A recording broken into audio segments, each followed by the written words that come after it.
Patan Chanasma highway પર વરસાદને કારણે એક ઝાડ રોડની એક બાજુ નમી ગયું છે, જે વાહન વ્યવહાર માટે મોટું જોખમ બની રહ્યું છે. પાટણ શહેર કોંગ્રેસ સમિતિએ માર્ગ અને મકાન વિભાગના અધિકારીઓની આ ઝાડ તાત્કાલિક દૂર કરવા રજૂઆત કરી છે. છેલ્લા કેટલાક દિવસોથી સતત વરસાદને કારણે આ ઝાડનો અમુક ભાગ રસ્તા પર આવી ગયો છે. આ સ્થિતિ ખાસ કરીને રાત્રિના સમયે અને ઓછી દૃશ્યતા હોય ત્યારે વધુ જોખમી બની શકે છે. વાહન ચાલકોની સલામતી જોખમમાં મુકાય છે.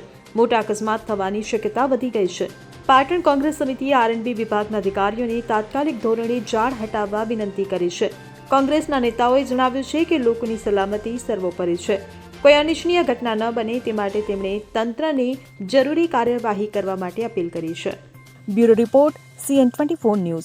હવે જુઓ દેશ દુનિયાની તમામ ખબરો તમારી આંગળીના ટેરવે. ઉઠાવો મોબાઈલ અને Google Play Store પરથી ડાઉનલોડ કરો અમારી CN24 ન્યૂઝ મોબાઈલ એપ.